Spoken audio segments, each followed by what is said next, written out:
જય શ્રી કૃષ્ણ મિત્રો, કેમ છો બધા? ચાલો આપણે એક વાતની શરૂઆત કરીએ. એક હંસ અને હંસલી છે. એ પોતાના પ્રદેશની અંદર રહે છે.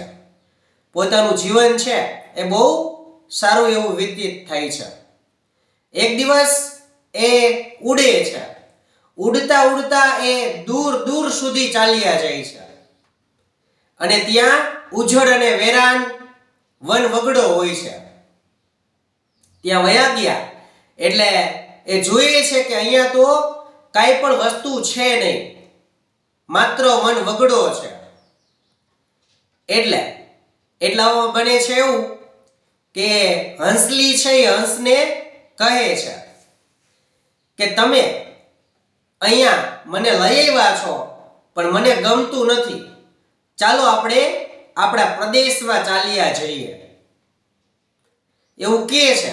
એટલે હંસ એને કહે છે કે એક માત્ર રાતની વાત છે, કાલે આપણે ચાલ્યા જશું. બને છે એવું મિત્રો કે રાત પડી જાય છે અને એક નાનું અમથું ઝાડ હોય છે ત્યાં બેસે છે અને થોડી થોડી વાતો કરે છે સુખ દુઃખની. ત્યાં તો એ ઝાડની ઉપર એક ઉલ્લુ આવીને જોર જોરથી અવાજ કરે છે. જેવી વાતોની શરૂઆત કરે છે તરત જ ઉલ્લુ આવીને અવાજ કરે છે. એટલે હંસલી હંસને કહે છે કે આ વગડો એટલા માટે વેરાન છે કે આવા ઉલ્લુ જ રહે છે. એ ઉલ્લુ સાંભળી પણ જાય છે. આવી વાતો કરતા કરતા સવાર પડી જાય છે મિત્રો. સવાર પડે છે એટલે ઉલ્લુ છે એવું કહે છે કે આ હંસલી છે એ મારી પત્ની છે અને હંસ કહે છે મારી પત્ની છે. આ બંને વચ્ચે ઝઘડો થાય છે અને આ વાત પંચાયતમાં જાય છે. પંચાયતમાં એવું થાય છે કે બધા એની તરફેણમાં એટલે કે ઉલ્લુની તરફેણમાં રહે છે.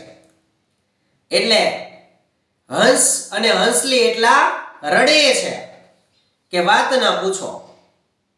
પછી એ હંસલી અને હંસ રડે છે એ બધા જોવે છે એટલે ચુકાદો આવી જાય છે કે તમે હવે હંસલાને કીધું કે તમે હવે તમારા પ્રદેશમાં વયા જાઓ. જેવી જ એ જવાની કોશિશ કરે છે ત્યાં ઉલ્લુ છે એ બોલે છે કે ભાઈ આ તારી પત્ની છે, તું લેતો જા. મિત્રો આ વાત એવી બોધ આપે છે કે આપણે અહીંયા બધા જ વ્યક્તિઓ ઉલ્લુ બની જાય છે.